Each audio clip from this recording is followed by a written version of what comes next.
एक सर्वे भी हुआ जिसमें यह था कि ऑलमोस्ट 90% आप उस जो प्रोग्रेस रिपोर्ट है उसकी वो ठीक चल रही है। जो आप अपने 217 जो आपने संकल्प कहे हैं उनको पूरा करने की जो गति चल रही है इस वक्त, आपका अभी 2 साल भी नहीं हुए अभी आपको, तो उस तरीके से वो गति ठीक चल रही है। तो आप 217 के 217 की गारंटी दे रहे हैं आप? बिल्कुल, ये गारंटी मैंने कहा है कि ये किसी और की गारंटी नहीं है, ये नरेंद्र मोदी की गारंटी है जिसको हम पूरा कर रहे हैं। उनके नेतृत्व में, उनके आशीर्वाद से आज हरियाणा किस गति से आगे बढ़ रहा है। मैं ज्योति जी, मैं आपको बताना चाहता हूं, जो वायदे थे, अभी अगर मैं कांग्रेस की बात करूं, कांग्रेस के लोग बोलते रहते हैं, दुष्प्रचार करते रहते हैं। विधानसभा का मेरा पहला सत्र था, पहले सत्र में ही खड़े हो गए, कहने लगे, कहा जी आपने कहा लाडो लक्ष्मी योजना का वायदा किया था, पूरा नहीं कराया। अरे मखाई भी कुर्सी पर तो बैठ जान दो, भी तो कुर्सी पर भी नहीं बैठा मैं आपके सामने है। और पहले ही बजट में, जो मेरा सरकार का पहला बजट था, उस बजट में मैंने लाडो लक्ष्मी योजना के लिए 5,000 करोड़ रुपया रिजर्व कर दिया था, पहले ही मैंने बजट में जी। एक और आपका, और मैं आपको ज्योति जी और बताना चाहता हूं, जो लोग ये दुष्प्रचार करते हैं, मैंने इनको कहा है, मैं कहा भाई कांग्रेस की सरकार हिमाचल में है, हिमाचल के अंदर महिलाओं के साथ वायदा किया गया था, कम से कम जाकर पूछ तो लो। मैं दूर तो है नहीं है, नजदीक का, किराया भी नहीं लगता, मैं पैदल जाकर जाया वो पूछ लो, जाकर पड़ोस में है। इधर पंजाब के अंदर पूछ लो, महिलाएं देख रही हैं कि कब वादा पूरा होगा, परंतु सरकार निकल गई है। जो आपने ठीक बात कही थी कि आपने जो वायदे किए हैं भी चलो लिख दो, पूरे नहीं होंगे, नहीं सही। ये सोच नरेंद्र मोदी की नेतृत्व वाली सरकार की नहीं है, ये सोच भारतीय जनता पार्टी की नहीं है। कोई भी शब्द, कोई भी लाइन लिखी जाएगी, उसके ऊपर इंप्लीमेंट होगा, उसको धरातल पर उतारा जाएगा। ये सोच अगर किसी की है, ये कांग्रेस की हो सकती है, आम आदमी की हो सकती है, जिसने कहा कि हम महिलाओं को उनको आर्थिक सहयोग करेंगे, परंतु आज तक नहीं किया। आज मुझे खुशी है बताते हुए, हमने लाडो लक्ष्मी योजना लागू कर दी, 2100 रुपया पहुंचाने का तीसरी किस्त का काम हमारी सरकार ने किया है।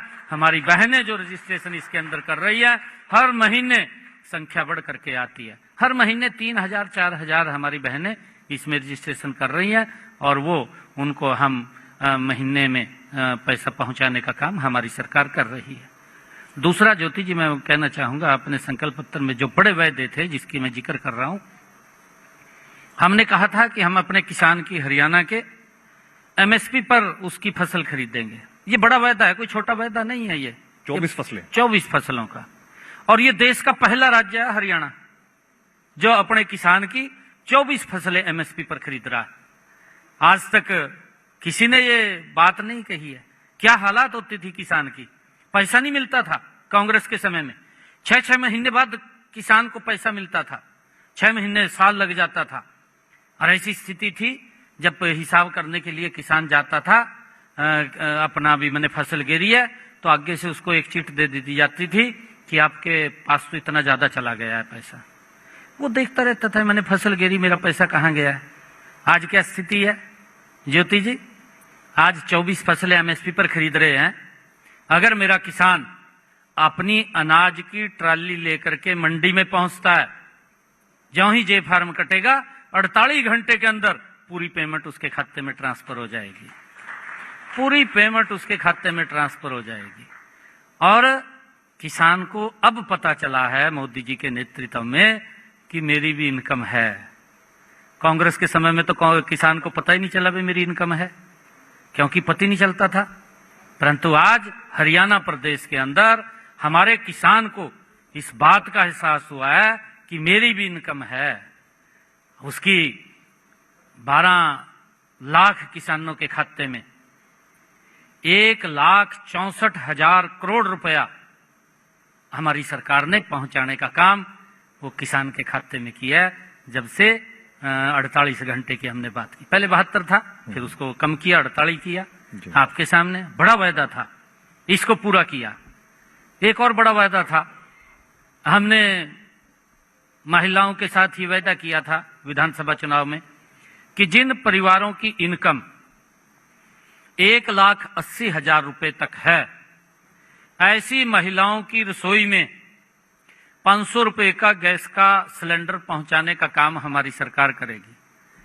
मैंने ये वायदा किया था, मैंने कहा था महिलाओं से कि आपका भाई, आपका बेटा जिस दिन 8 तारीख के बाद शपथ लेगा, आपकी रसोई में 500 रुपए का गैस का सिलेंडर आपको मिलेगा, ऊपर का पैसा आपके खाते में पहुंचाया जाएगा।